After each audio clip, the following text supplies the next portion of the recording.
집단 정리해고에 맞선 77일간의 파업이 33억 원의 손해배상금 지급으로 이어졌습니다.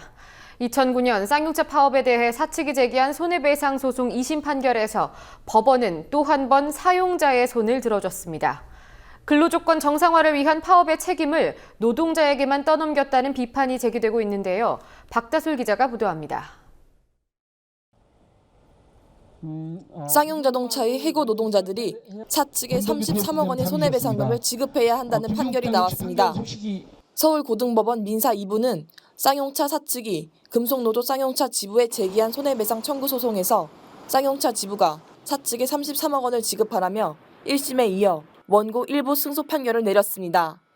쌍용차 사측은 2009년 당시 77일에 정리해고 반대 파업 농상을 벌인 쌍용차 지부를 상대로 생산 차질 등의 책임을 물어 150억 원의 손해배상을 청구했습니다.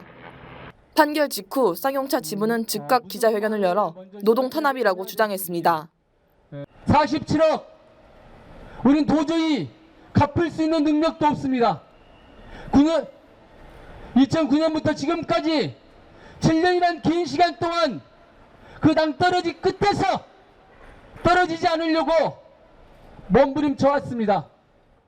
장그래 살리기 운동본부의 권영국 변호사는 정당한 파업을 통한 사측의 손실을 노조가 배상하라는 판결은 노동 3권의 내용을 짓밟는 것이라고 주장했습니다. 노동 3권에 따르면 자신들의 고용을 위해서 자신들의 근로조건을 유지하기 위해서 파업한 것입니다. 적법합니다. 그리고 그 파업은 당연히 사용자에게 압박을 주는 것이기 때문에 정당합니다. 일을 못해서 경영진이 영업 손실이 났으니까 수십억을 경영진에게 회사에 배상을 하라는 겁니다. 노동 3권을 완전히 짓밟는 그런 판결이 아닐 수 없습니다. 쌍용차 노사는 지난 1월 2009년 파업 이후 65개월 만에 대화를 재개했습니다. 하지만 손배 가압류 문제를 포함해 노사 간의 쟁점 사안들의 이견을 좁히지 못하고 있습니다.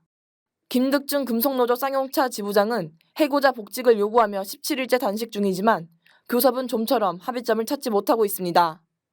쌍용차 지부는 쌍용차의 최대 주주인 인도 마인드라 회장을 만나談判을 벌일 계획도 밝혔습니다.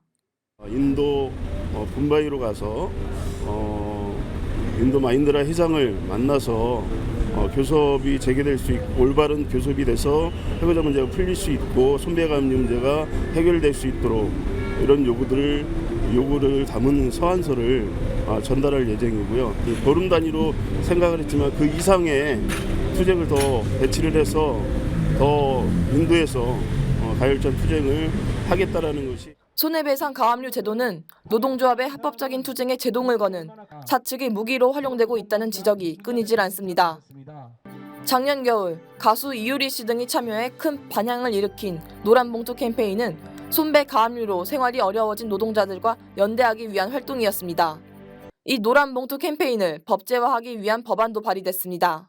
일명 노란봉투법으로 손배 가압류로부터 노동자를 보호하기 위해 만든 법입니다. 지난 4월 은수미 새정치민주연합 의원이 대표 발의해 환경노동위원회 법안 소위 심사를 마쳤습니다.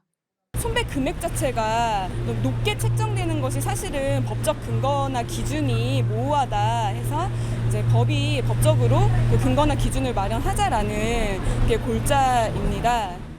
하지만 이 법안은 단 한 건도 통과되지 못하고 환경노동위원회에 계류 중입니다. 국민TV 뉴스 박다솔입니다.